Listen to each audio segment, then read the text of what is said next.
Hey, everybody. Good evening. Welcome to the show where we take you inside D2 football. Full cast tonight, along with Wit, Matt Wicki, Coach Poe, Justin Pelizzi, D2K Ferg, Chris Ferguson, and Tony Nicolette, who doesn't have a nickname. I am Chuck Bittner.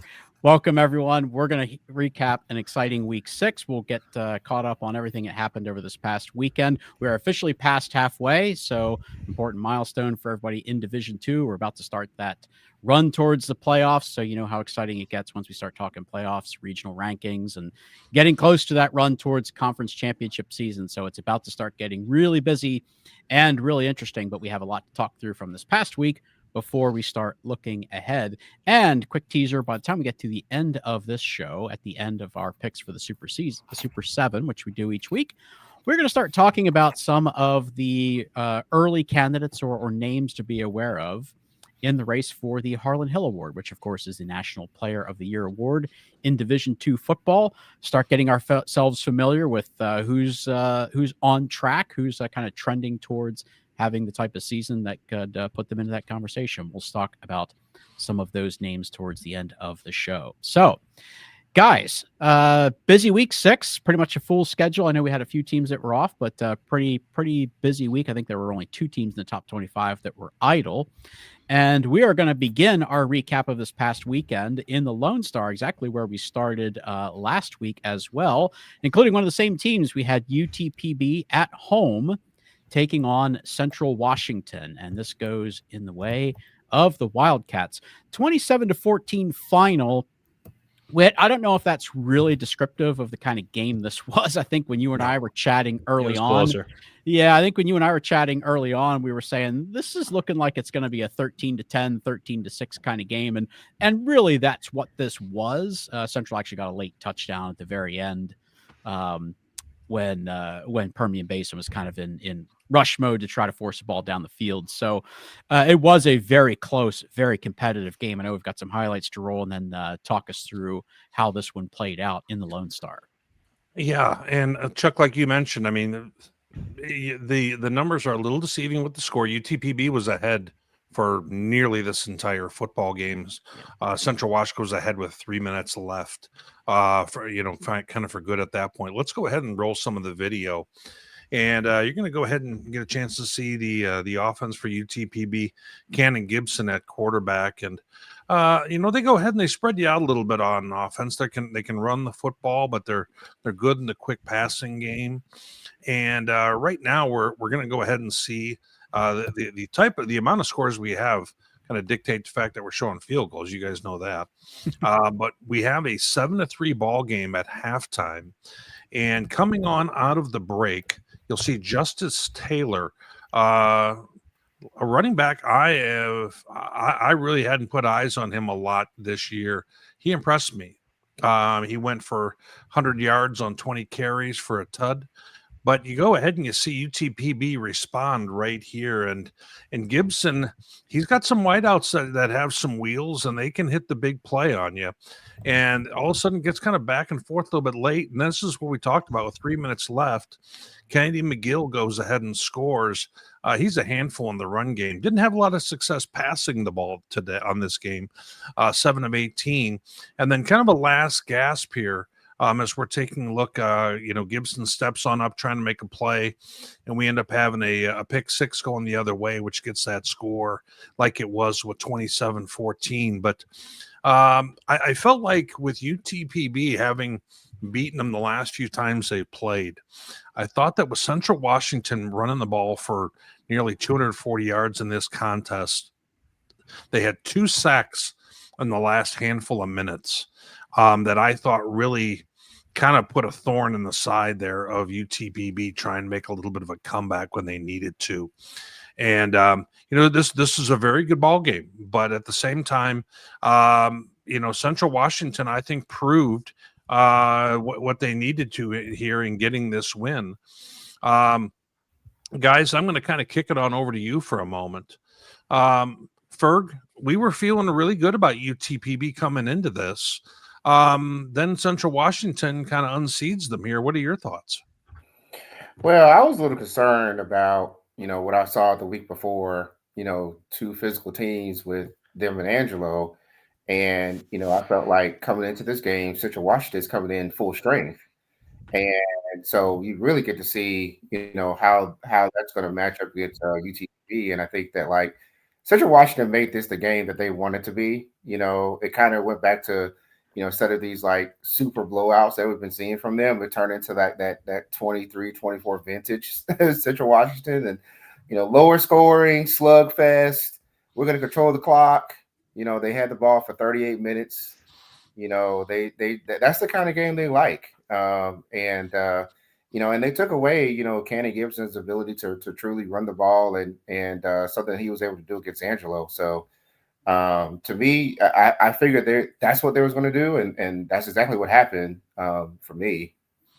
Tony, I was watching this game thinking, you know what, this is a low scoring game because both of these teams defend well, can be physical. I felt like we were watching some very good football teams here, the kind that we will see in the playoffs.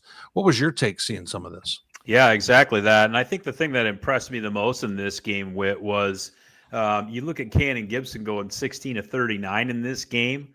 Part of that was because he did not have time to really figure out what he wanted to do. And 250 yards is almost probably a misnomer because he got, a good chunk of that on 2 or 3 different snaps where when he finally did get some protection, he was able to find some people and hit for some big strikes. But I think as the game wore on, that's what I took away from the game above all else was how dominant Central Wash's front was physically. Gibson was running for his life pretty much that entire fourth quarter when they were trying to put drives together in comeback mode. But you could tell that was something cumulative that had been happening progressively more and more as the game wore on. Coach Poe, you were on the UTPB train with us. Were you a little bit surprised by the outcome, or do you think this is one of those things where if these teams play, 5 times, it's going to be 3-2 somebody? Agreed, 100%. I think this game, you play it 5 times, you're going to have 5 different outcomes, all completely different. I took UTPB. Don't know that this was on my bingo card, but like you said, man, these are 2 really, really good football teams. So anything can happen. It just depends on the day. And tomorrow we could play this game and it could be completely the other way. So you just never know. Well, Mr. Bittner, as we've kind of unpacked this, what are your kind of closing thoughts on this contest? Well, we've seen Central Washington show a lot of offensive pop this year, and it's really added a dimension to their football game. But this really felt like a vintage Central Washington win, going up against a quality football team and really winning with defense and minimizing mistakes. That's kind of vintage Central Washington. So for them to go on the road and do this, this really kind of has a major implication on what the Lone Star Conference race looks like, but also just within that super region. It could possibly mean some teams are going to have to go to Central Washington. And we've pretty much only seen the Wildcats have to go on the road in the playoffs. Man, if they're playing at home in November and December, that could be a really, really tough trip for somebody to have to go up there and play them. So major implications all around in the win. Now, that said, they still have work to do. If Permian Basin had won this game, they were pretty much on the downhill run in their conference. Most of the toughest games were behind them. Central Wash does still have some work to do here, so we're not going to gift them anything, but they are definitely in the driver's seat as of now. Absolutely. All right. Well, let's move on then to our next game. We're going to go to the MIAA. And this one, I think, had a pretty decent split in the picks last week. I think we all saw this possibly going in a couple of different ways.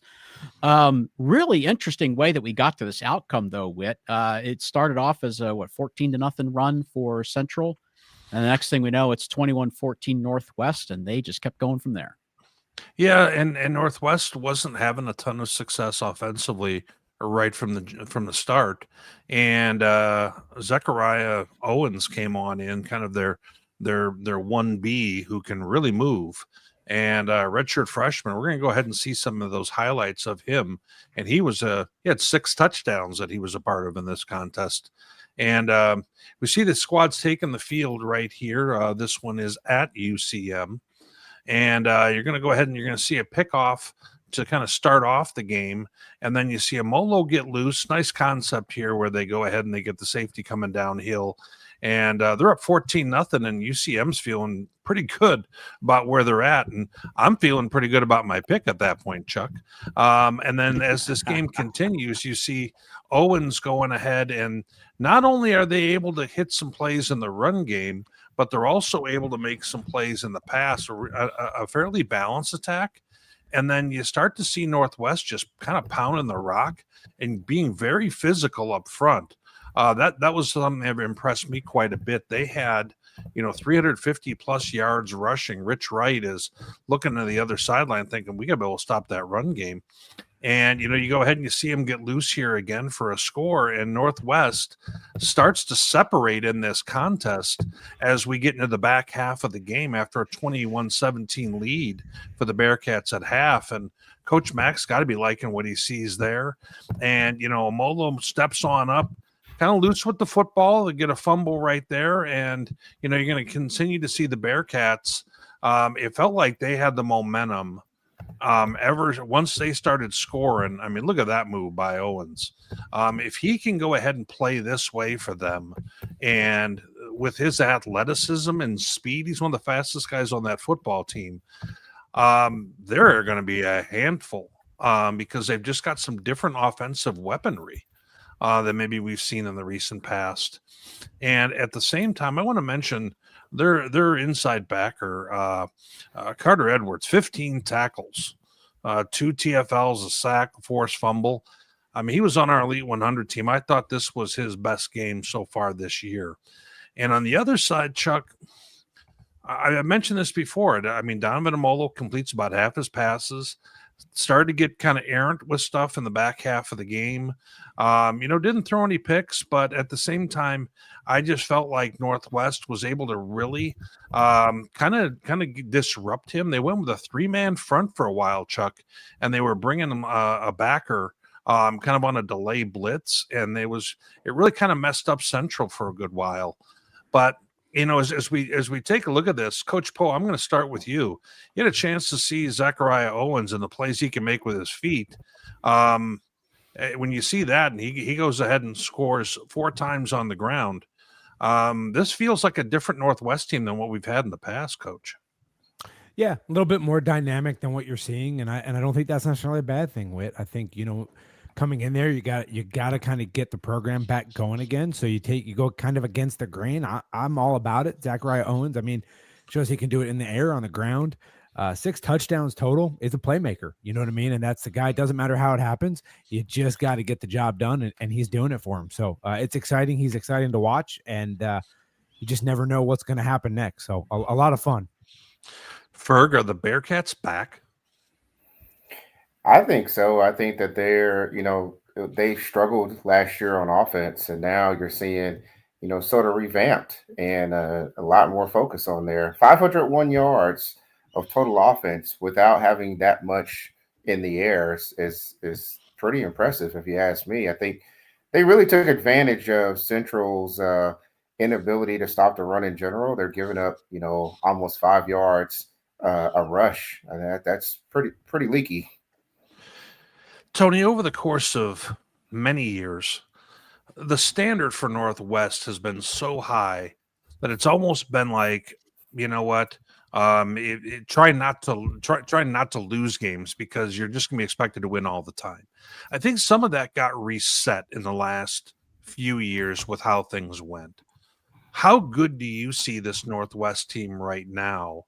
And I don't mean in the scheme of how good are they versus Bearcat teams of the past.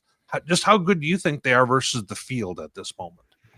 I think they're way better than a lot of us thought they could be, given what they were coming from at the end of last year and having a regime change and everything else.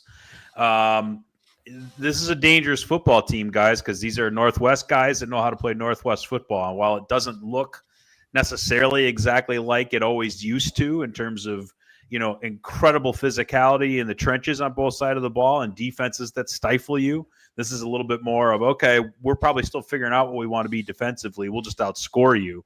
That's not always the methodology that we saw. Northwest, they could do it, but that wasn't what they wanted to do. They seemed comfortable with that. And I think versus the field, with what we're seeing around the country these days, hey, offenses that can put up lots of points seem to be the ones who have the most success. And yeah, you got to be able to play some defense, but it just seems nationally, and I think that's probably why you're asking, Whit. It just seems like defense doesn't have the same premium maybe that it has in years past.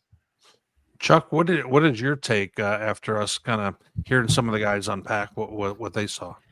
Well, guess who's all alone at the top of the MIAA standing? Yeah, right. It's Northwest. So I'm very happy for them. It's good to see that turnaround happening so quickly. I think there are a few programs in the nation that help elevate the profile of Division II overall, and Northwest is one of them. So sure, we all benefit from Northwest Missouri State being a good football team. That said, there is still a lot of work to do here. They've gotten a couple good wins on the board. They still have a couple of really tough games out there. You know, Fort Hays is licking their wounds. They've got them coming up. Nebraska Kearney, Whit, I know you've been following the MIAA. They're having a great season.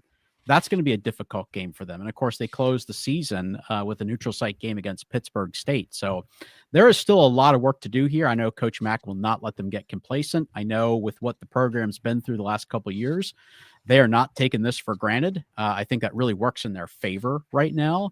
So, you know, when you kind of look at them against the field, we're not really there yet. It's where do they stack up in the MIAA? And right now, Whit, I think they're the favorite to win the conference. They very well might be. I still feel like Pitt's the best team in it, but the path to get there, we'll have to see what that looks like. But I tell you right now, Chuck, man, I mean, not to do fantasy booking on what the rest is going to look like, but boy, doesn't that game at the end of the year seem like it's going to be really big? Yes, and it would be if they were both, 4-6. It would still be a huge game. Right. Looking at what will potentially be at stake, hard to not already get excited about that. No doubt. So, all right, well, let's go on to, we're only going to do 3 spotlight games this week. So let's go on to our last one. So Whit, this was in your home conference, and I have to give you some props, but also a little bit of grief at the same time. So I know that on your NSIC Weekly show with Tom, you picked the Bulldogs to win this game. That doesn't count, Chuck. So that was your pick. That was your pick that was on the record. That was your pick that was on the record. And just because you're canceling NSIC Weekly this week doesn't mean that pick isn't out there. However, I also know that when you and I were speaking in the afternoon before this game kicked off, you told me that you thought Northern State was going to win this game. They did. Yeah. So tell me, why did you think Northern State was going to win? And did those ultimately end up being the reasons why they did win this game? I thought they were physical enough. I saw them up close against Sioux Falls, and I thought they were a physical football team. And I thought that their defense would be able to keep them in this game. And I thought that they vary things enough offensively that I thought that they could have some success. Did I picture them running for over 250 yards on Duluth? Probably not. But Wyatt Block, who is a guy who can do a little bit of everything with them in running the ball and also catching balls out of the backfield. He had a big day. Probably his best game ever for them, considering 28 touches between run and pass, 237 yards. And we'll get a chance to see him here in a moment. He's just a sawed-off fella, I'll tell you.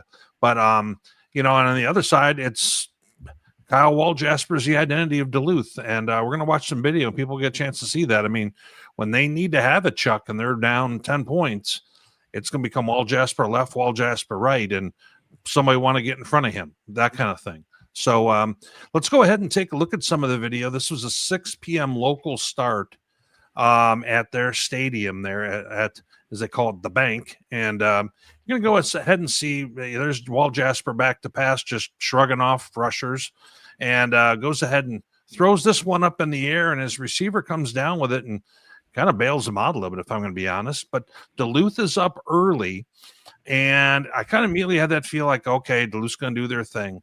I love this play call here. Roll right. They wheel the running back out, Wyatt Block, and there goes that hammer going downfield like this. And actually a little bit of a juke here at the end and scores. And all of a sudden the mood kind of changes here, and they're lights are blinking at the bank and the whole deal, and they're going crazy. And, then Northern's going to go ahead and they're marching with the football.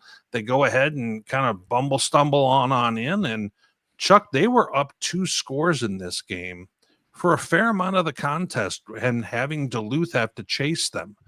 Duluth does a whole bunch of power run, and then this shouldn't even be fair with Walt Jasper and having 55 back there pushing him through on the tush push. I mean, that doesn't even seem right. I saw that up close and personal here in Sioux Falls, and I just shook my head. But here's second string quarterback Daniel Britt comes on in. He is more the running quarterback for them, and when he moves around, guys end up going ahead and giving a little chase on that, and you're going to see Ames going up here. Nice grab there as they try and, work their way back. Duluth keeps chasing in this ball game. They get themselves within striking distance, but you see Britt get loose here, and he can cook once he gets some open field. And once again, we're back to a 10-point lead. And Duluth kind of, we're at 10 points with 2 minutes left in the contest here. And now they can't just kind of do ground and pound. And you see Walter Jasper let it rip here in the seam. And they go ahead and they score a play later. Nice play by his tight end here going up and getting the ball. They get an onside kick, Chuck. And it was one of those like, okay, Duluth's gonna do their thing here. And they try and throw a quick out route. Gets picked right here. And that is our ball game. And Northern State with a huge win. Up in Aberdeen, South Dakota. They were going wild with this one. I was watching their post game, and I think they could have gone on for about 2 hours if they wanted to, Chuck. Their local community was all about it. And Chuck, if Northern State hadn't stubbed their toe a week ago against Bemidji State, who was winless at the time, Northern State might even be in the conversation for trying to get in that top 25 that we talk about. But you know what? You lose a huge game, but you win one like this. Got to be a big shot in the arm for the ball club. Tony, I'm going to throw it to you first. Did you see this coming that Duluth could lose a game like this to a Northern State, or do you just kind of think that they might cruise for the rest of the regular season? Well, it certainly looked like they could cruise. Just, obviously Mankato was already behind them, and you just kind of look at the rest of that league and you think, okay, they probably are favored in all those games. And no Augie on the schedule. Yeah, correct. But this is probably one of the games where you'd look at that and say, all right, Duluth might be favored here. There's a spot where it could be dicey. And just, Northern State plays tough at home. There's that. And then to your point, if you're going to beat Duluth, you got to be physical enough to do it. And Northern State's one of those teams that is physical enough to be able to hang with that. We've seen that particularly over the last couple of seasons. So when I saw this one, I raised an eyebrow at it, but I don't know. It didn't shock me. I wasn't like, holy smokes. What? No, I mean, it's not like they went to Concordia and got beat. You know what I mean? All due respect to Concordia. Concordia this catching strays all of a sudden. On the this is Northern State's a team that's earned a reputation for being physical and being competitive in these sorts of games. So, like I say, it didn't shock me. Ferg, or are you now looking up to see if Wyatt Block is on anyone's fantasy team in the D2? I sure did. I just added him. He's not on there because very consistent, I must admit. He looks like Scattaboo when he's running. Right. He's got a little bit of that in him. He does. Yeah. Coach Poe, I'm going to go to you for a moment. You're a coach on the offensive side of the football. When you see Walt Jasper and he can throw it, but boy, I tell you, when they just go ahead and they're going to run QB power on empty off right tackle, that's a pretty ballsy kind of thing, and it says a lot about how they want to use him, doesn't it? It does. And it tells you how tough that kid is too, right? Because as a coach, you're not going to run your kid unless he's tough enough to handle it, because he's got to get back up and do it again and again. And your offense is going to go through him, right? So you got to believe in the kid. And he's got to be a tough kid to be able to just do it play after play, but run that power, take a shot, get back up and run the offense again. So I Yeah. could have created an entirely additional video on how many times they ran power with him, where it was, and he's playing bumper cars with a linebacker and the safety. It's fun. It's just crazy to watch. But Chuck, my late prediction notwithstanding, what were your thoughts, kind of as you had a chance to see some of this? Because I know you had a chance to tune in a little bit late. I was watching quite a bit of this. Yeah, with recent history, this as well as anyone, recent history has shown that the Northern Sun is possibly the hardest conference to get through without taking a loss. I would agree with that. So it's not shocking, and it's not a bad loss, right? This is not a bad loss for Duluth. Of course, they're disappointed, but we've seen Northern State rise up and beat some teams. They had a good crowd. It's one of the nicest facilities in D2. They were really up for it, and they got them. So what I'm really looking for here, Whit, is how does Minnesota Duluth regroup after this? We have seen a lot of examples this year around the nation of a really tough game like this, whether a win or a loss, the team not being able to come back with a really solid effort the next week and really either stay on track or right the ship. So that's what I'm really looking for here for the Bulldogs. This is not a bad loss. So, learn from it and move on. But don't let this be a situation where you end up losing the next week because of taking a loss here at Dakota Bank Stadium. Absolutely. And as Chuck referenced earlier, we will not have NSIC weekly. I've just worn out my guy, Tom. No, there's only one contest in the game. It ends up being a non-conference game because both teams needed a game, and it's Southwest Minnesota State against Northern State, a game Northern State should probably have handily. So we will not be having a show. We will be having our own bye week. So for those who plan around that on a Monday, just wanted to mention it. All right, so let's move into the national roundup. That'll get us through the spotlight games from this past weekend. So we'll kind of go rapid fire around the country and take you through some other interesting, noteworthy results and some milestones that occurred. Hey, how about that? 20 in a row for our defending national champ. 20 wins in a row. I think they did announce that that's a school record. Yep. Tony, when we look at that, there, the most recent three. Yeah. There is a trend there in those most recent three. How about it? Yeah, when you can go 3 games and not give up a point, you're doing some real work. And those first 2 GLIAC games are averaging a pinch over 700 yards a game of total offense. So this is a team that's rolling right now. So getting any win streak together is really difficult, but especially over multiple seasons when you got different teams and different personnel and whatever else, it speaks to the consistency that the program has right now and the job Coach Anise is doing. So congrats to the Bulldogs on the school record for sure. Yeah. All right, so let's go on to actually our number 2 team in the country, Harding. They're the only team to play on Thursday night this past week. I watched this entire game. 35-7 victory. It was actually a pretty good game to watch because Southeastern, although they only got into the end zone once, they did make the Bisons work for this. Savage Storm moved the ball pretty well in the first half. Now, the second half, Harding defense settled down a little bit, started getting some more stops and getting off the field a little bit more consistently. But Savage Storm were moving the ball through the air and particularly running in the first half of this game. So, Bisons really had to work for this one. They get out of it with a 35-7 win. So impressive win for them. Braden Jay went off for I think he only had 8 carries and 180 yards and 2 touchdowns. So he did his normal thing. Yep. And Whit, I know you grabbed the screenshot there for a milestone there for Clark Griffin, who's been kind of a premier defensive player for a couple of years now. Yeah, he transferred from Alabama, and he's I think 5'9" and a tackling machine for them. And he wasn't going to come back, Chuck. Matter of fact, when they were wrapped up their season at Ferris, he had kind of said in the post game this was his last football, and so him coming on back is pretty important thing for them. And he's good for 10 tackles a game. It seems like every game, and you can kind of set your watch to it. And he's kind of, I always thought, a little bit of an unsung guy, because he's on the defensive side of the football, and that's not what people pay attention to with Harding enough. And I think Harding, they bent a little bit in this game, Chuck, in that first half. I mean, they were right about even with first downs and everything else, and similar in yards. But the fact that they only gave up 7 still shows the team that we think they are as well.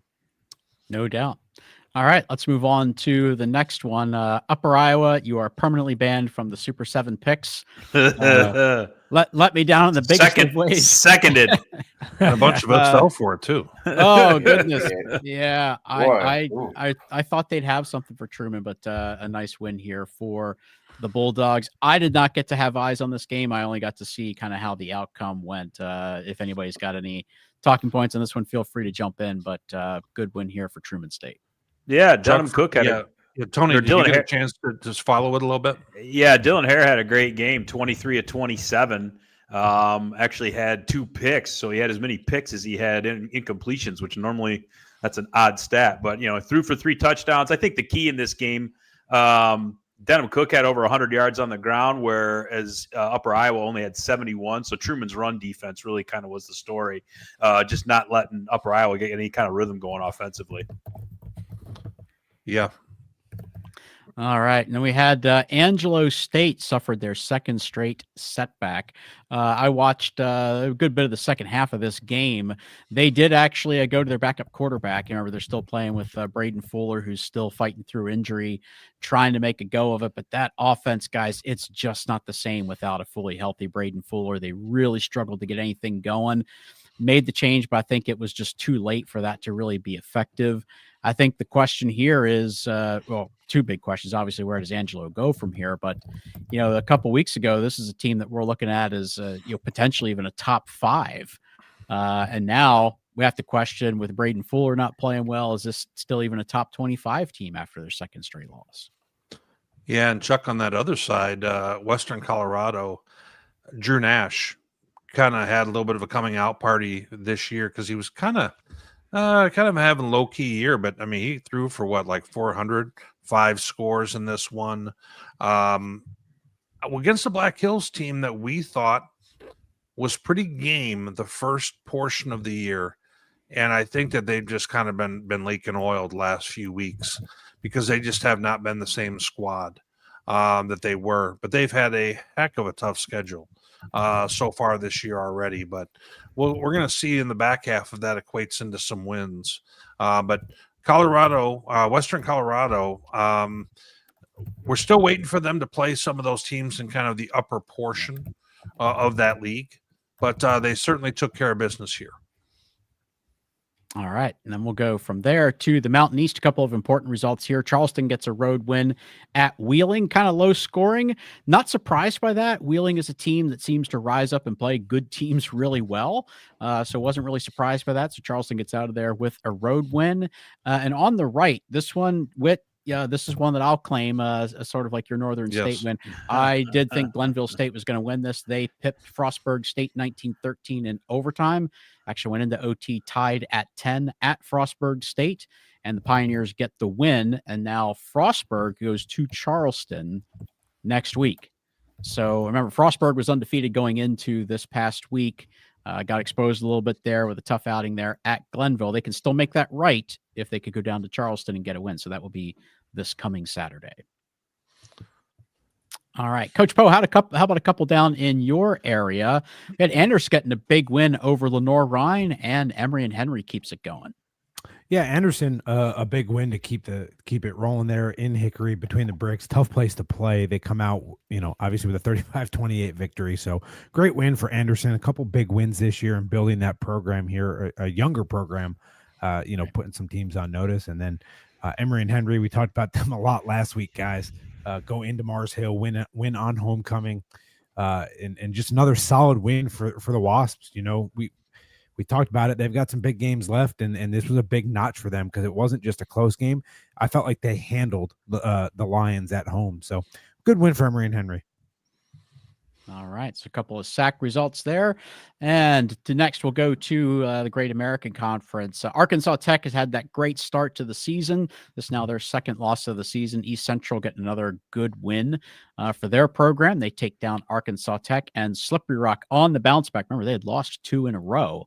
Really, really important for the Rock to play well. Not obviously getting the win is important, but to play well because they have their huge rivalry game coming up with IUP. So really important for the Rock to get back into the win column with an impressive performance. And we'll go from there to the GLIAC. Tony, now I will say you warned me about the box score. Yes. And I had to go look anyway, but yes. Have you recovered from the dizzying offensive display?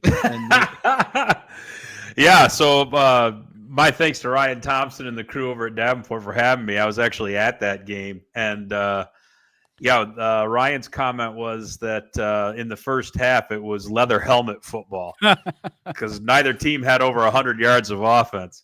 Hey, look, this was actually a pretty entertaining game in the second half.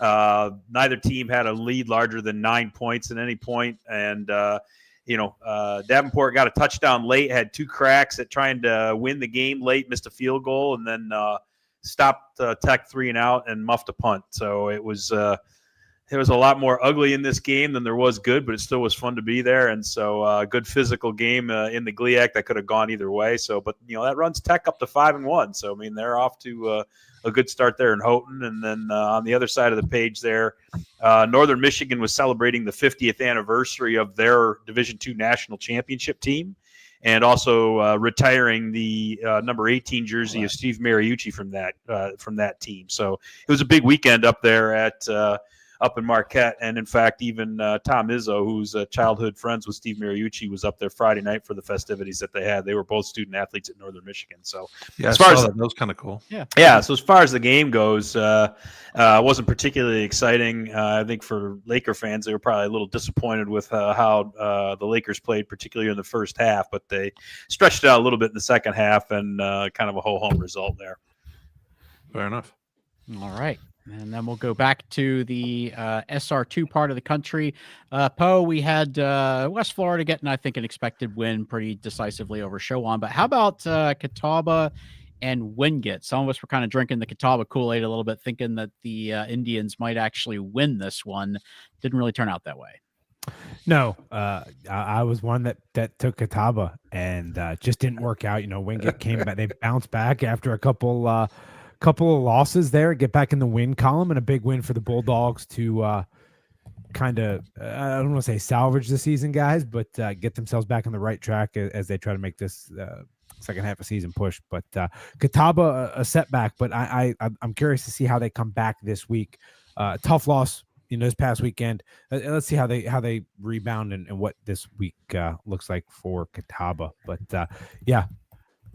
Yeah, it really wasn't that close either. So no, it was really more decisive, I think, than that score. We had Clarion getting back in the win column. They had a thrilling affair with Gannon, who, of course, is coming off that massive upset of Slippery Rock. Back and forth affair, went all the way down to the end. Clarion kicked a field goal with about 4 seconds left to win that one. Golden Eagles are 5-1. Congrats to them. Another great one. And Edinburgh, Inkblock noted in the comments earlier that possibly the most interesting schedule of any team in the entire country is Edinburgh, because their 3 wins are East Stroudsburg, Clarion, and California, all of whom have, very impressive winning records to this point. But they've lost a couple of games that they shouldn't have lost too. So really good win there for the Borough, and kind of puts California now into free fall here, probably out of the top 25, and not really sure what comes next for them. All right. And then to the RMAC. Whit, did you have eyes on this one? We had Chadron State. I did. And their impressive by the way, going. Chadron's now 5-1 against D2 opponents. Yeah. For those who didn't know, they're having a kind of a quietly good year. Yeah. 5-0 against the RMAC, and wins over Mesa and Mines. I mean, yeah. For Highlands in this game, Jeffrey Jones, who's leading the country in over 200 yards rushing per game. He had 159 yards, 3 scores. So he's still kind of keeps coming on as a real superstar.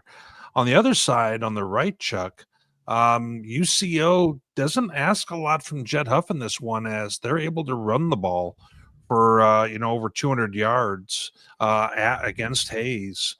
Two running backs each with 100 yards each, and they go ahead and they outlast Hayes in this one, 21-14. My first thought was, if Hayes is going to be a playoff team, they're going to need to score more than 14 points against a UCO defense that hasn't exactly been the 85 Bears. And when I take a look, Hayes has been hanging in there, Chuck, for a good while here. We still had him in our top 25. I think that that's not going to be the case anymore now with 3 setbacks. No. It feels, Chuck, like they can play with anybody, but you just have to get to the pay window a few more times. Right. Somewhere, right. John Dykstra is whimpering silently. Yes, that too. And I guess we lost K-Ferg. exactly the wrong time. But we had Virginia we'll come back to that one, Chuck. I'll let you go here. All right. Well, actually, it looks like let's go on. K-Ferg needs to get rejoined and get himself settled. So let's stay in the MIAA. Then we had a milestone win here for a friend of the show, friend of the program, Coach Higgins. Fantastic guy, very well respected. Let's be honest. It's not like Emporia has all the wealth of resources that some of the other top teams in the MIAA have, and he has been very successful there. And they're kind of quietly now, Chuck, just winning ball game after ball game. I'm curious to see how they'll do against some of the upper teams, as they've now started to kind of figure things out a little bit there. Ferg, I'm going to go ahead and bring you back right when you fell off the map there. See what I did? Ferg, tell us a little bit about some of the action here, if you would. Well, Virginia State literally hung on for this victory. They're a bit of a first half team, and Bowie State made things very interesting in the third and fourth quarter, and actually had to do a goal line stand by Virginia State to win this game. So just to tell you how much interesting they made it. Only 2 for 5 in the red zone for Bowie State. That just wasn't going to get it done. On the other side, the Edward Waters crowd was, very vocal about top 25 ranking, and Kentucky State, who's been very, very quiet, has been doing really well, especially that pass game that they got really, really strong. And if you ever Waters, man, the penalties really came back to bite them. They're just really, really heavily penalized team. So good teams found a way to win, and Kentucky State took advantage of it. Ferg, did Winston-Salem play this weekend? I don't know if I saw that score. Man, you know what? Virginia Union, I think, took Winston's soul. It lost to a 1-4 Shaw again. Shaw had the ball for 43 minutes in that game. Really? And converted 7 fourth downs. I mean, you talk about just a bat breaker of a game. It was brutal. So the answer to the question is they had a game but didn't play? Is that what the what's driving didn't play? Okay. Defense played on offense is what it was. Defense played on offense. Making sure we've got clarity. Yeah. Ferg, in those moments, we're going to need for you to go live on Twitter with your glass of wine, and every fourth down, you go ahead and talk about it. That'll be Wednesday. Got to say something. Okay. Okay. And by the way, for those, we've obviously talked about other shows like D1R and what Kobe does with them. For those who haven't had a chance to see the show that you take part in on Wednesday, tell our audience a little bit about it. Yeah, so HBCU Game Day has a thing called D2 Wednesdays. They have a show at 6 o'clock Eastern, 6 o'clock Central Time. So on the SIC, and then really the creator of HBCU Game Day, Stephen Gaither, and I, we do a show that covers both conferences at 7 Central. And so it's a great time. Definitely check us out over there at hbcugameday.com. We do have a lot of different discussions, a lot of different themes on that show. So I figured I'd save some content for that. If you think the chat here is fun, you definitely have to join the chat. Join the chat for that show. It gets very lively sometimes. So. Yeah. And you and Gaither you guys are a fun combination on that. So yeah, it's good. It's a well, good show. Chuck, I'm going to keep on moving as Ferg is reminiscing on his Winston-Salem game. All right, Northeast Penn check-in. So it's been kind of trending for a while towards St. Anselm and Assumption really being the two best teams in that league. I think that's really what we've seen developing. Now, keep in mind, Assumption has already beaten St. Anselm. In this league, some of these teams do play each other twice. They do not play twice. They did only play them once. So Assumption already has that upper hand. But nonetheless, a really good win there for St. Anselm against a credible Franklin Pierce team, 21-0 shutout. And Assumption, I think, is very much in control of their destiny here. They've kind of had a history in the last couple of years where they look like that team, but then something kind of trips them up somewhere in the season. I think this is going to be the year that does not happen. I like the Greyhounds to kind of take the conference here by the throat, win that outright, and take their playoff spot. We'll see if they can make good on that. And Tony, let's do a GMAC and GLVC check-in here. We've got a couple teams who are currently in our top 25 getting some wins over the weekend. Yeah, Findlay stayed unblemished against a former GLIAC rival, and it was kind of another one of those Bittner's boxes types of games. Both defenses scored in this one, but at the end of the day, Findlay led for most of the game. And Andrew Leonard was 15-20 with a touchdown in the air and another one on the ground. So the Oilers stayed perfect on the season, still with a couple of big games coming up. So, but they're going to be an interesting team come playoff time too, because they've got a pretty decent out of conference rating for themselves as well, having played Indianapolis and whatnot. And so then obviously segue over to Indianapolis and talk about a tidy number by the quarterback, Gavin Sukup, 20-24, 3 touchdowns on the day. Justaris Fataki had 3 touchdowns on the ground for the Greyhounds. And that's another team, when you start looking at what they have left on their schedule, a 9-1 Division II record should be the expectation for them at this point. Sure. 4 winnable games left. And again, they're out of conference games where Findlay and Ashland, so their strength of schedule is going to be really high. So the chances of them, being at home in the first round of the playoffs is very much within their grasp. They just got to go out and handle business. Hey, Whit, before we move off of that, I want to bring this up because Chip is a loyal viewer and has been with us since the start here. And he's a GMAC guy and very active on the show. And we really appreciate that. He's asked this question a couple times and I don't want to feel like we're dodging it. So I want to bring this up and talk about it. And obviously I know that he's got some Tiffin loyalties. He's a GMAC guy. Totally understand advocating here for Findlay. So we'll just kind of roundtable this for just a minute because it is a fair question.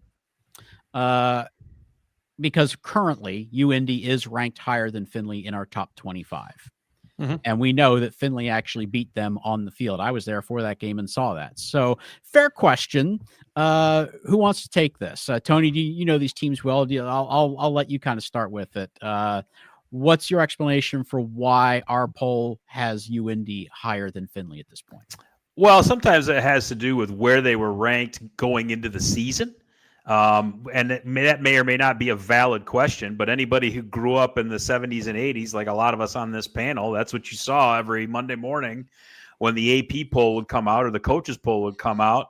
There were sometimes teams that were still ranked in the top 10, even though they had a loss, but they were ranked there early in the season. And somebody who all of a sudden runs 7 wins out of the gate and wasn't on the radar still is sitting at 18. It just sometimes happens that way. Now, for the sake of answering the question that was posed specifically, and Chuck can verify this, I actually have Findlay above Indianapolis, having beaten them in my poll. So I kind of look at this, and Whit, I'd be curious on your take on this too. I think this is a situation where the voters as a group probably still look at a team like UIndy as potentially having a higher ceiling. Yes, and again, I'd take a look at how they've done against the rest of their schedule. 7-3 over Wayne State doesn't get me very excited. Yeah, and again, it is a fair question. Unfortunately, when we're doing top 25, it's never as simple as just comparing 2 teams together. You're kind of comparing all 165 together all at the same time, which is difficult. But nonetheless, well, and to carry it a step further, Chuck, you have to always take a look at it through the lens of, all right, if they played today, who do I think is going to win? Totally. If I think one's better, that's who I'm going to have higher than that. I am making a bit of an exception here because I do think Indy would beat Findlay if they were to play again today. But I still had Findlay. I still gave Findlay the nod in my poll for that reason, for the fact that they beat him on the field.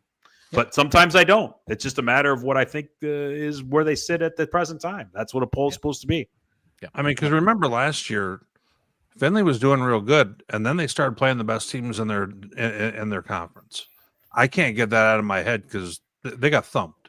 Yeah, and what I'm seeing this year doesn't make me feel like that's going to be otherwise, to be honest. Right. Sure. So, and Indy has won games like this. I mean, Missouri S&T, they're a 3-1 squad coming into this for what it's worth, and they just hammered them right there. And they did what they were supposed to do.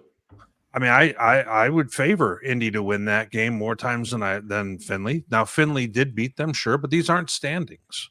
This is who do we feel is better? The coaches feel the same way.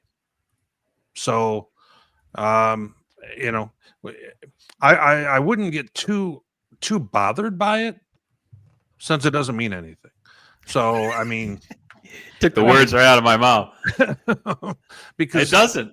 You know, we have fun with it, but I mean, the guy who has to get up at 5 o'clock on Monday morning says this poll means something. So shut the hell up and go with it. Well, if you know what I mean, if you want to see Findlay be ranked ahead, anything. What I say is let's win by more than 16-14 against Hillsdale. What I say is the poll does not determine anything. It means something. If it didn't mean anything, that is fair. If it didn't mean anything, I wouldn't get emails and phone calls from SIDs and athletic directors asking why their team isn't ranked. So it absolutely means Chuck, what I mean, it doesn't mean anything in terms of anything with regard to selection in the playoffs. Correct. Sure. But that is a worthwhile distinction, Chuck, and it is correct for you to posit it. Yes. Yeah. Yes. And it is a fair question, Chip. And I wanted to bring that up because I know you've asked that a couple times and we haven't quite gotten to it. So you're probably not satisfied with our answers, but I'm glad. Our boy Dykstra has chimed on in. Edward Waters. That's what I got for you there, Dykstra. So let's keep on going. or get going to begin with. And by the way, Jonathan, your panties got all up in a bunch about this. We're good. We're patience, grasshopper. We're going to talk about them. I'm not sure if I'm real excited. If I'm a Benedict fan, you won, but 14-7 here. I think we got some bigger games for upcoming that are we're going to really use as a little bit more of a judgment point as to how good Benedict is, don't you think? Edward Waters next game up, and then Albany after that. I mean, you can't get any tougher than that in the SIAC. Sure. They win games in lots of different ways. So yeah, 14-7 doesn't feel all that impressive, but this is a team that wins games in lots of different ways. They've won lone scoring games, high scoring games. They've won with offense, defense. They've scored points in all three phases, sometimes in the same game. So this is a very multifaceted team, and I think it's a team that at this point is really knocking on the door towards getting back into the top 25. Yeah. All right, let's we've been going a little long here with this segment, but that's all right. Let's start to bring this to an end. So Whit, you had Augie still a bit dinged up, still going with backup quarterback for the rest of the year, but no doubt about it here with Concordia, who we're just beating up on them tonight. Yeah, the big surprise here is a true freshman quarterback, Rich Lucero, has a great game, and all of a sudden, he has 21 of 28 for almost 300 yards, 4 touchdowns, another one on the ground. And it begs the question of maybe are the Vikings okay after all, despite the injury thing and everything else like that. Definitely worth watching, but I think I've got a little bit of a pause with regard to that judgment. And now they've got a bye week, Chuck, and they're an undefeated team that's trying to figure out things with their true freshman quarterback. And they got a bye week, and I think they're in a good spot right now, all things considered. All right. So that's the roundup on the on-field action. Couple bits of news. Last Monday, the very first coaching change domino of the season fell. Millersville dismissed their seventh-year head coach, J.C. Morgan. Not very common that we see in-season coaching changes, of course, when you only have 5 full-time head coaches or 5 full-time coaches on a staff. If you fire somebody mid-season, it's difficult to move on from that. But the Ville announcing their change now, and they will do a national search for a new head coach at the end of the season. Currently winless, by the way. And then we had some other news. The SIAC and Conference of Carolinas announced their plans for a couple pairings that will take place in Week 11. Both of these conferences do have a championship game, so that leaves most of their teams open in Week 11. So they're going to try to pair up, get a couple teams that otherwise would be idle to play a couple games. So I think it's a good thing. All right. So that gets us through the end of news, wrap up, and everything from this past week. Now, obviously, we've got some picks to get to, but before we get to our picks, Whit, tell us the latest going on with our friends at Boss's Pizza and Chicken. Well, I actually had an early dinner tonight, Chuck, and it ended up being a little bit of the boneless wings from Boss's. Didn't feel like getting the hands all full of everything with the hot stuff. And yeah, so they have got some of the better boneless wings around. And, for those who are interested in potentially having, owning your own Bosses, they've got plenty of locations in the upper Midwest, would be open to franchising elsewhere. But go ahead and check out their website and go ahead and take things from there. Next time I'm going to order from them, Chuck, I got to be honest with you, pizza sounds better just because of the fact I have to switch off. I'm the kind of guy who can't have something like twice in 3 days. So, Chuck, I'm going to move on forward to something that we haven't talked about this year. Yeah, so undefeated teams against D2 competition. Now, we've seen some things circulating out on the socials about who are the current undefeated teams in D2. And Whit, I think it was appropriate to kind of pull that back a layer and also look at, well, who's undefeated against D2 competition? Because we know that by the time we get down to playoff positioning, what really matters the most is your record against teams in Division 2. So anything you want to kind of talk through here about this group of teams that remain undefeated? Well, I think, the combination, Chuck, of teams that have become top 5 or looked at as that over the last handful of years. And then you got a mix of some names that maybe you're not used to seeing at the party all the time. So I'm going to throw the question on out. Guys, if we were to revisit this in 2 or 3 weeks, who are some of the names that we think may be at risk to fall off that list? Ferg, I'm going to you first. Well, we just literally talked about Benedict. I mean, So is that your way, Ferg, of saying you think they're on alert? Well, one of these two will be between Benedict and Albany. I mean, because they got to play each other. So there's definitely that. And then, Augie has got to play Mankato. So that's definitely one that's to watch. And I can see a couple other ones, but I don't want to take all the answers. So, Tony, how about you? Is there anybody else that you see and you go, I didn't even realize they're undefeated, or maybe that you think would be at immediate risk? No, well, obviously, I'll steal Ferg's play card here, and West Al and West Florida are going to be playing each other pretty quick. So there's that. If you look at what these teams have left in front of them schedule-wise within their own conferences, I think Kutztown still has a game or two that's tough left. I think Central Wash still has to play Angelo.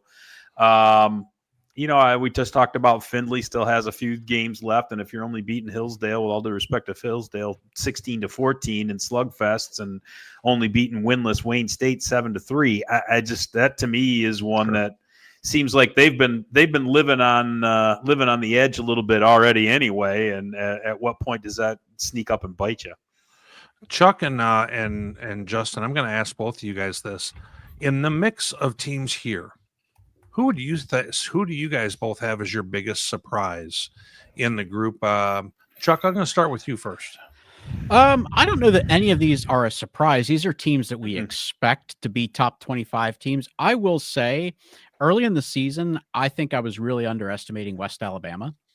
And I think I was kind of looking for reasons to not put them as high as maybe they probably do deserve. I'm very impressed with what they have done.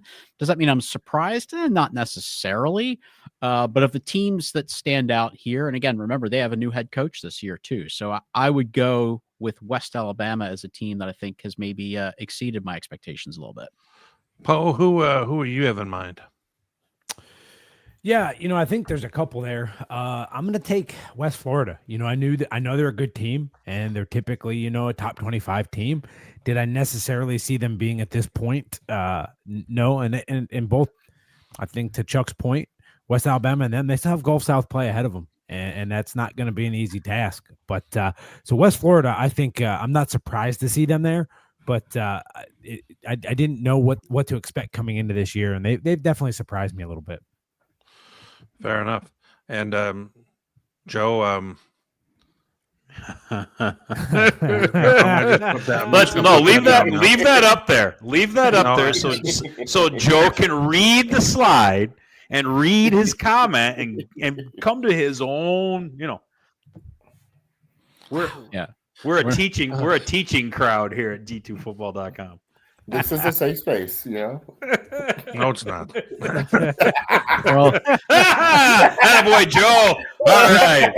Best thing you can do is self-roast when That's right. When you get called That's out. right. He just went up about 6 notches for me. Right. All right. Whit, we still have some picks to get through, and we have another topic we want to round it out with. So let's see if we can hit the accelerator here a little bit and get through our picks for the coming week. What do you have on the undercard we promise, folks, we won't be as windy as we sometimes get on the picks. That's our fault. Sometimes show gets a little long. We've got some other things we're going to talk about, too, with Harlon Hill. Here is our list of games we didn't pick, but are still some very good ones. Michigan Tech Ferris. Great game, but we're all going to pick Ferris. Let's be honest. Harding and Henderson State, we're all going to pick Harding. But some of these, every time I do one of these, we end up having at least one upset from this grouping. So it's curious to see where that would be in this group. And I'm not convinced that there ends up not being an upset. So the games I'm going to keep my eye on the most is see if Michigan Tech does have something for Ferris, and also to see if Henderson State at home, if they can play a lot better than they did a year ago. I would think they played in the opener, and Harding did whatever they wanted to. So I have a feeling Henderson State may be a little more game this time around, but let's wait and see. Yeah.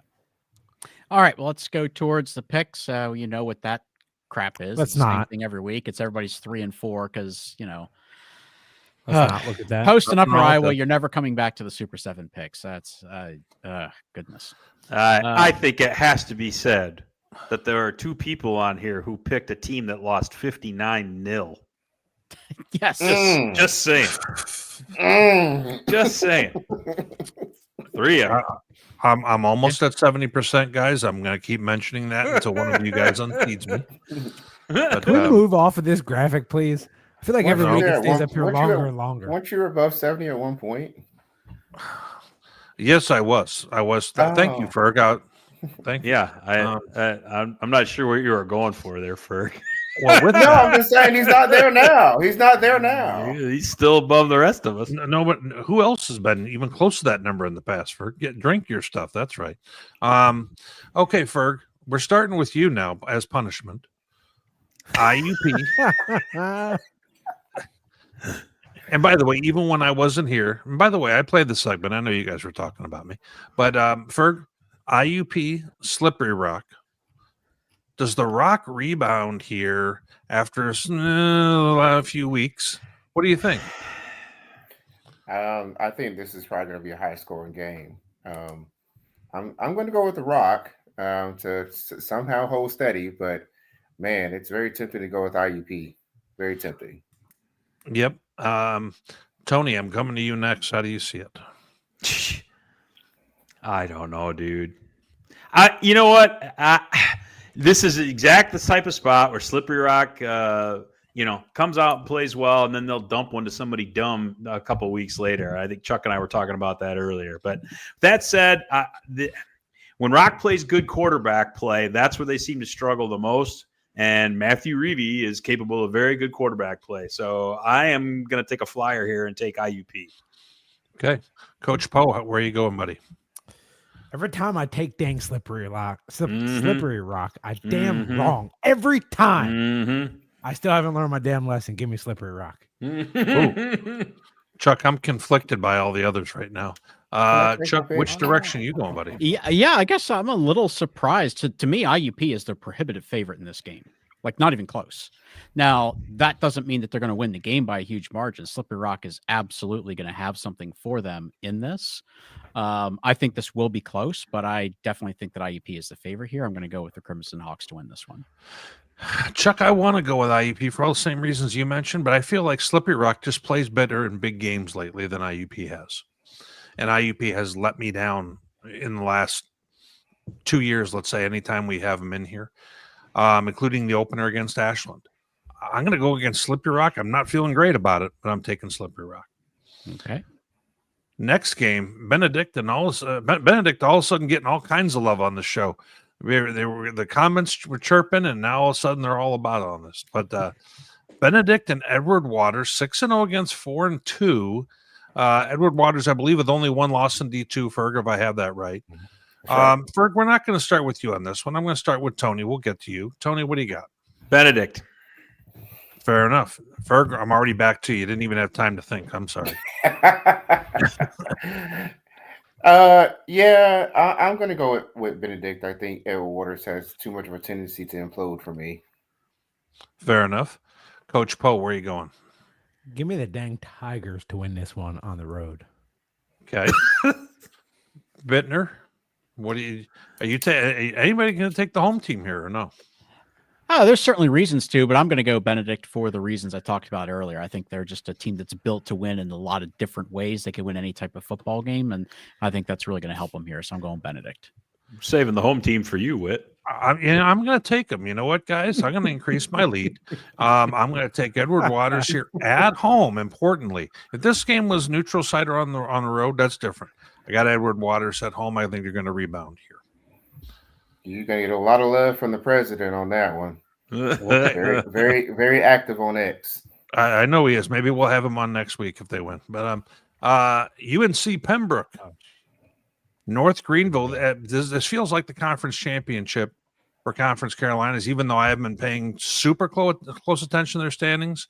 Chuck, give us some insight on this, and who do you got? Well, remarkably, they're going to have a conference championship game, even though there's only 7 teams in the league or 8 teams. So I don't really know how that works out. But they are the 2 best teams. That's the point, right? These are the 2 best teams in the league by far. When you look at records, it certainly looks like it's Pembroke's game to take. But man, North Greenville they have a way of hanging around. They seem to play up. They play good teams really well. This is definitely a spot where they could get that win that's kind of been coming all year, but still the smart money is with Pembroke, so I'm going to go with the Braves. Okay, Poe, who do you have in this one? Man, look, don't be surprised when North Greenville wins this football game. All right, they win these games all the dang time. When nobody's going to take them, everybody's picking against them, they're going to win it. I didn't say I was going to take them. Give me UNC Pembroke.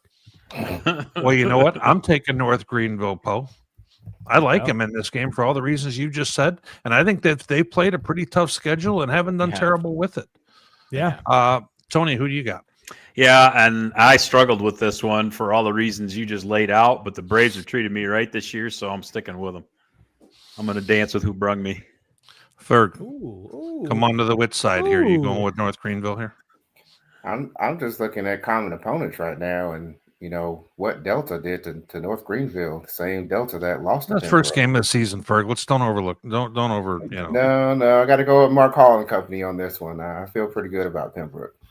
North Greenville once again, guys. I've got your back. Let's not reiterate the fact I'm almost at a 70% clip. Next time you're in Tigerville, they'll be happy to have you with. Yep, next time. Fort Hays, Northwest Missouri. Ferg, I'm going to you first. I'm not doing this with Fort Hays anymore. I'm going with the Bearcats. I'm not doing this with them. Nope. Ferg's got Fort Hayes drama there. Tony, it Yeah, feels like two teams going in different directions.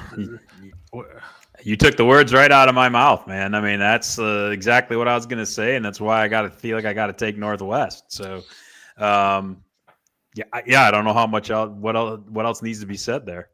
Coach Mack is throwing things at the computer right now at his monitor as we pick each of us goes with Northwest. Coach Poe, who do you got? Northwest. Chuck, I have Northwest as well. Chuck, are we going to make it all five of us here? Yeah, we'll make it a sweep here. I've actually had some success with Fort Hayes picks, but I like the Bearcats. I think they're really trending in the right direction here. So yeah, I like Northwest. We've caught our stride on the picks all of a sudden, Chuck. Wingate, Emery, and Henry. Ooh, this is a tough one. Ferg, is the Wingate defense good enough to get him this ball game? What do you think? The crazy conference that is the South Atlantic Conference. Yep. Yes. Man, you know what? I'm gonna stick with Emery and Henry. I was very tempted to pick Wingate, but I'm gonna stick with Wasp. I picked them already once this year. I like what they're doing on offense. They can play a low scoring game. So I'm gonna go with them. Tony, who you got? Yeah, I think I like Emery and Henry here as well for the same reason I like Benedict. They can win different styles. And to me, Wingate, man, that defense always travels, but I feel like I know more about what Emery and Henry is thus far, whereas Wingate seems to be up and down from some week to week. Coach Poe, which way you going here, buddy? This thing's gonna be a dang dogfight, boys. This thing's gonna be just back and forth, I think, all day long. I like Emery and Henry at home, though. I think they're primed to take this game at home. Tough game, tight game. Chuck, spell it out for me. How do you see it? Man, somebody in the South Atlantic Conference has to step up and say, we are the best team in this league. No one has been able to do that yet. A couple teams have been close. Emery and Henry has a chance this weekend to say, we are the best team in the SAC. They've got Wingate coming in. They have beat Wingate before. They have beat Wingate at home. It was actually kind of their signature win in their very first season of D2. So I guess this will be a perfect sweep, which seems odd to go against, that we're all going to go against a solid Wingate team, but I'm going to go Emery and Henry here too. I'm going to go Wingate. So I'm looking at this and I thought, you know what? I think they're going to be a desperate team. I just feel like the Emery and Henry story has been fantastic. I've been taking them a few times, but I'm going to take Wingate here. Frostburg State and Charleston. Interesting game. Chuck, do we feel like this is a kind of the top in the conference in this conference as well? We'll see. That was supposed to be that last year. I went to this game. I was all excited. It was a beautiful day. 2 undefeated teams. It was supposed to be awesome. And Charleston just absolutely ran Frostburg right out of the stadium. I hope it's a better game this time, Whit, but I do think Charleston wins it. Okay. Ferg, what do you got? Man, Charleston's going to turn up the heat on Frosty. And if they don't, we'll be on their socials, I have a feeling. Oh, yeah. Tony, what do you got? I actually really want to pick Frostburg in this game. Well, don't feel like you have to hold back. But who says I'm holding anything back? Okay. I'm not going to, just because this smells and looks and feels an awful lot like last year, where they started off whatever it was 5 or 6-0, and then dumped the rest of the season. And Charleston was a part of that. I don't think this Charleston team is quite as strong as they were last year, but at home, and they've been playing better, especially as the season's gone on. I still feel like this is Charleston's game to win. Paul, which direction are you going, buddy? Wings up, Whit. Wings up. Give me Charleston. I like Charleston as well. I just feel like that's they're kind of accustomed to success lately and have been doing well with it. I think there's something to be said for that when they have that expectation. Ooh, Nelly. West Florida going to West Al. 2 unbeaten teams here. Ferg, biggest game on the card. What do you got? Man, I am going to go with the home team. I'm going to go West Alabama here. Okay. Tony, is West Florida as good as we think they are, or what do you think? See, this is one of the struggles that I have is West Al, and we talked about this, I think, as we were going into the playoff shows last year, where you just kind of didn't know what they were. And I agree with Chuck. We know a little bit more about what they are this year. We knew what West Florida was last year, and they weren't that good. But this year, they seem to have fixed a lot of that stuff. I think in this game, I love West Alabama being at home. I'm just worried that if you look at what their defense has done week after week, I don't think their defense is quite as capable as West Florida's is, and that's the only thing that scares me from taking West Al in this one. I feel like the home field's going to make a difference, but I'm still taking the Argonauts. Coach Poe. Give me West. Outstanding. Atta baby. Come on now. Atta baby. Love it. No, I think you hit a good point there, Tony. I do about the defense for West Alabama. I think West Florida may be a little bit more battle tested in the schedule they've played up to this point. I like West Florida in this one. This is a tight game. I think it's going to be a shootout, but I like West Florida. Chuck, how do you see it, buddy? Well, West Al will be well rested because they have the 2 bye weeks. They had a normal bye week, that an opponent that canceled on them, so they've been off for a while. Right. Be well rested. Actually, could be a little rusty. Who knows? But I am going to go West Florida in this one. I mean, I could waffle on this one all week long and still not feel super good about it because I just think the teams are really close. But yeah. I like the Argos here, Win. I feel like West Florida's got a touch higher ceiling. Now, Spencer Arsenault, the quarterback for West Al, hasn't gotten nearly the love he probably deserves. He's having a real nice season for them. That's fair. But I'm going to take West Florida as well. Game I'm very much looking forward to seeing. And now we finally get the Gulf South kind of getting their season going against each other in these last handful of weeks. So good stuff. All right. So Ferg, that what do you is, got, buddy? Oh, we got Ferg to do his pick? No, I'm just saying that come on, West Al. All right.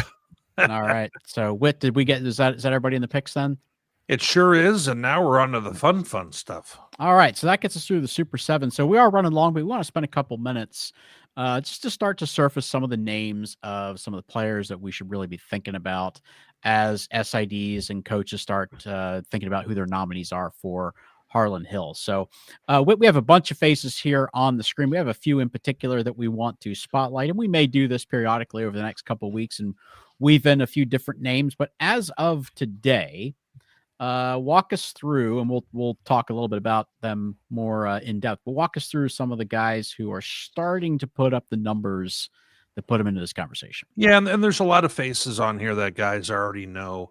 And this is going to be kind of like our honorable mention group, because we're going to have a top 5 here in a moment that we're going to go over individually.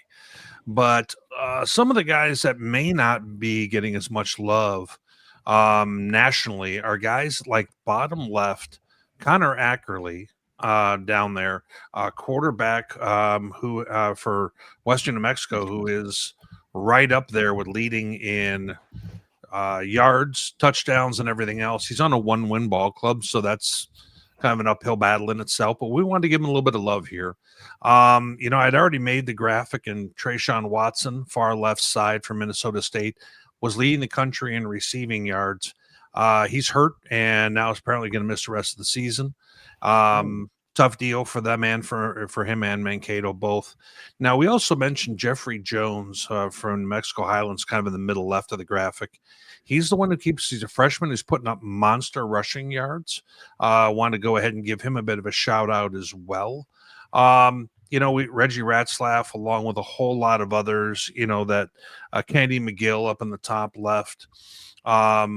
Chuck, when you see this right now in the graphic, I'm assuming a lot of the guys you would have expected.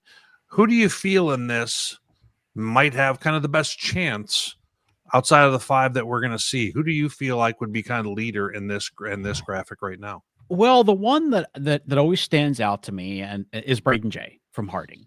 Yep. And, he just doesn't have the volume of touches that typically put him into like the national stat categories. But for people who just watch football and watch Division II football players and watch Division II games, he will stand out every single time. He's one of the best players, one of the most explosive players.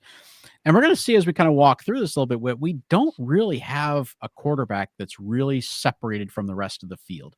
And this, it's been more than a decade since a non-quarterback won this award. So that's the direction it generally goes. I don't think we have a quarterback that is really separated from the field or even a group in the last couple of years. Remember, we had guys like Matoka and Tyson Bagent and Zach Zabrowski. Even some of those guys overlapped with each other. We had those guys or a group of them that really separated from the rest of the field. I don't think we have that yet. So Agreed. This should be the year that a guy like Braden Jay could have a chance to win the award. And so much of this, guys, is are they able to win their conference player of the year? Can they? Because it's going to be hard to not be your conference player of the year and somehow win the award. And, you get yourself to that final 8 because 2 are selected from each super region. So there's a certain piece of that about who else is in your super region that's going to make it hard to, get out of the super region in the first place. So there's a whole lot more to this so that I'm just throwing names up on the board.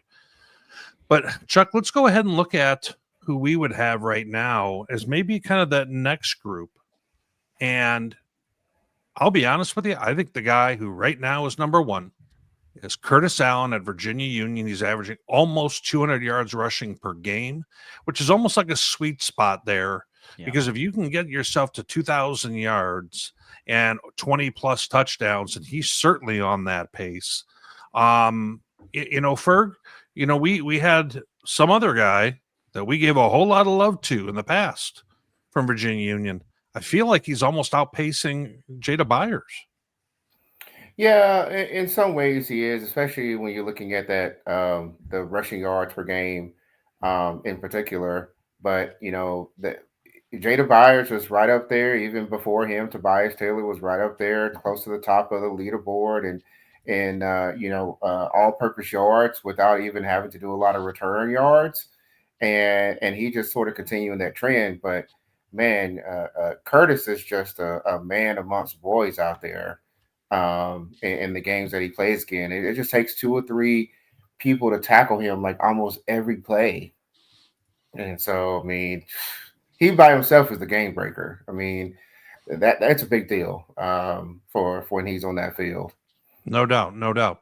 Moving ahead on the list, Marcus Stokes, he's sitting almost at 300 yards a game passing for a team that might end up being the best squad in Super Region 2. And if he were to be the, Gulf South Conference Player of the Year, he's probably going to set himself up in a pretty good position, to kind of be at that final table then. Does he have as gaudy a passing numbers as some of the top guys? No. But is he maybe on a better team than some of those guys? Probably. So we have him in the mix, and we just have these guys slightly ahead of the other group that we just saw. But this is very fluid. So it'll be interesting to see how he does in a big game, in my opinion, against a team like West Al. Yep, no doubt. So how about we talk about our guy who was preseason Elite 100, kind of our preseason offensive player of the year. You've seen him play for a couple of years now, Jack Strand. 327 passing yards, 27 touchdowns. Those are the numbers that certainly get you into the conversation.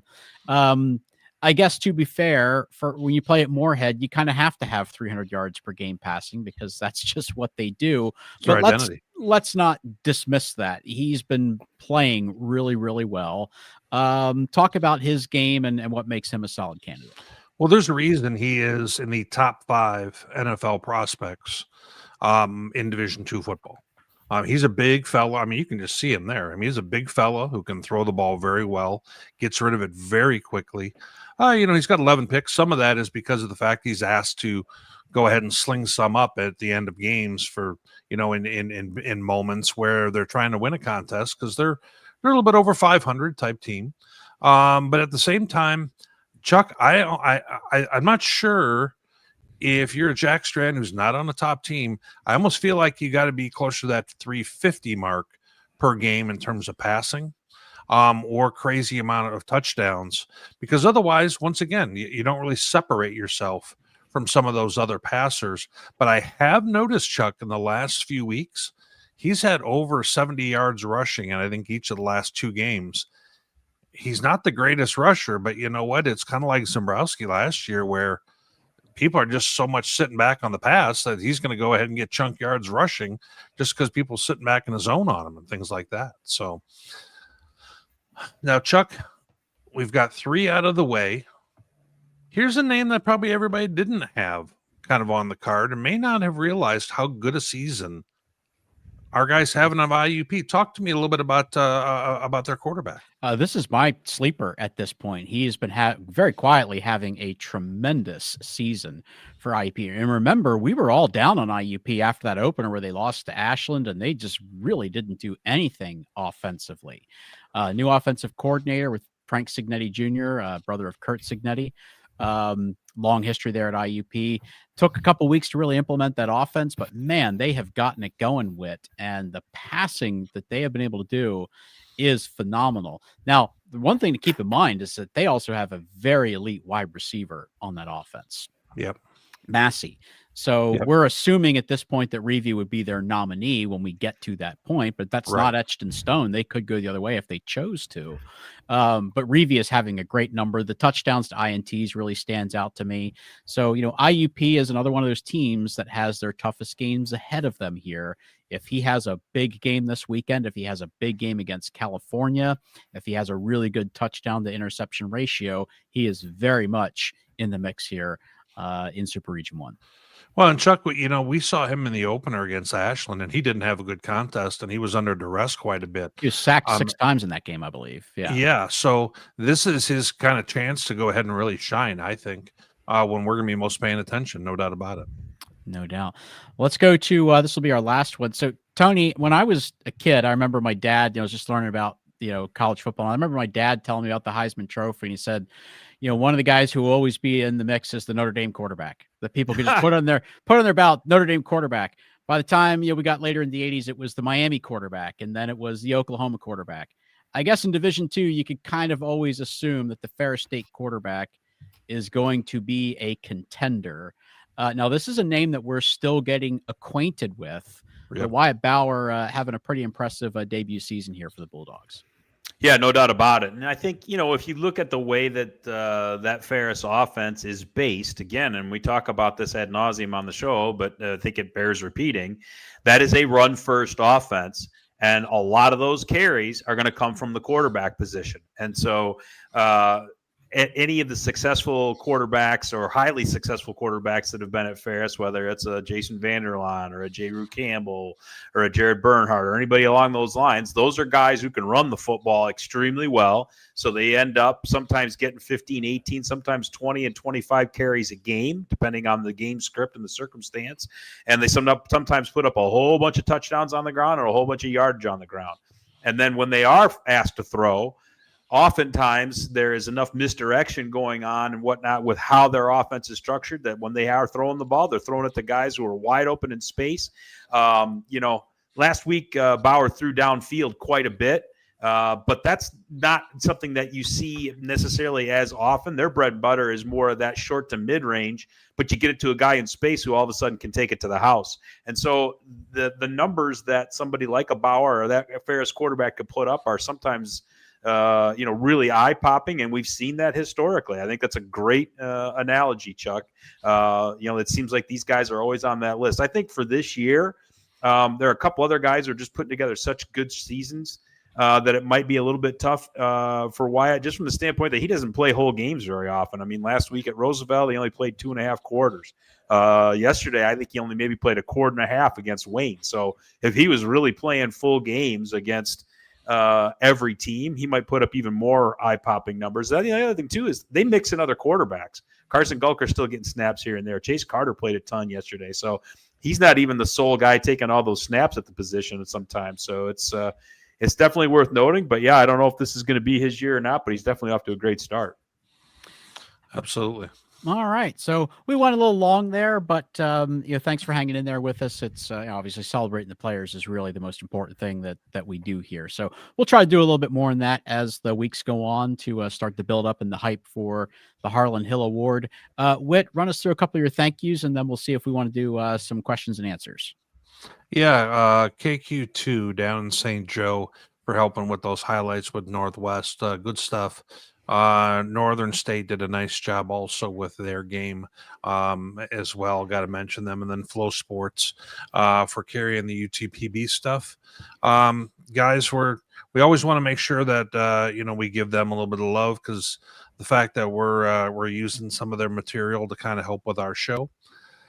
Chuck, what do you have for in the way of questions or comments or things for me to get fired up about? Well, we'll just pull up a few drop-ins, some viewers. Thanks Tukes for checking in. David Tewksbury. Of course, he was on the call for Northern State. I'm sure it was a lot of fun. It certainly sounded like you guys were having fun. Thanks for checking in on the show. We appreciate that. Somebody having a little bit of fun. James Franklin to Millersville. He has PSAC ties. He's an East Stroudsburg graduate. So probably a little bit of a pay cut for James to take that gig. But invite to come to Tiffin for the Ashland game. Might do that. We shall see how the GMAC plays out, but I very well may do that. Actually, I thought this was really funny. While we were having the conversation, guys, about Findlay and Indianapolis, it was Chip that asked the question, and then he later said, by the way, I hate I love that. This is so college football. It's so college football, right? It's like, Chip's why been don't carrying, you he's been carrying a lot of water for them too. He's been fighting for Findlay, and he says, I hate Findlay, but he is a Tiffin guy, and those two communities are actually pretty close together geographically. So indeed, pretty funny there. So, and I think we actually covered this one off. We're gonna act like Benedict. We actually did end up talking about Benedict. Dykstra coming in with Lenore Ryan. What happened? Whew. I don't know. Poe, do you have any thoughts there? No, I feel like they just haven't hit stride offensively. They had some injuries and just haven't really gotten back to that. But they just don't have confidence, I don't think. And it's hard. It's once you lose it, to get it back against tough teams, it gets hard. But no, I mean, other than that, guys, I really don't have answers for it. I mean, at some point they're going to have to fight their way back into the win column. Yeah. Yeah. James had mentioned, can you believe Braden Jay is averaging 17.2 per carry? I can. I can. I watch him play. I absolutely can. He's just that type of a player. And then we had some banter, just kind of mentioning NSIC definitely up for grabs now. Mm-hmm. It certainly is an interesting scenario there with Augie being the only undefeated team, but we know some of the challenges that they're up against. And then somebody kind of did a copy and paste Lone Star up for grabs. Maybe we'll see. I mean, maybe Central Wash has it by the throat. We'll see. Maybe it's not up for grabs at all. And then somebody had mentioned, I just wanted to bring this up. CW needs to be in the top 10 this week. Yeah, they're definitely going to be pretty close to that. If they're not in the top 10, they'll be pretty close, because that was a heck of a win for them. Yeah.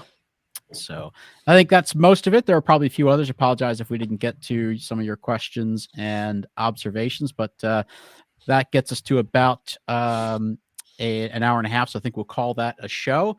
Thanks, guys, for a lot of good content this week. Thanks for all the conversation in the comments. And we'll be back here again next week. Of course, reminder about all of the pods and the columns that we'll have throughout the week. Make sure that you're checking in on the homepage each day for all of the latest news. Of course, we did mention no NSIC weekly, but we'll have MIAA weekly. We'll have GLIAC weekly and everything else that we normally do. And then we will be back here again next Sunday night for Inside D2 Football. So for the guys, I'm Chuck. We'll see you again next week.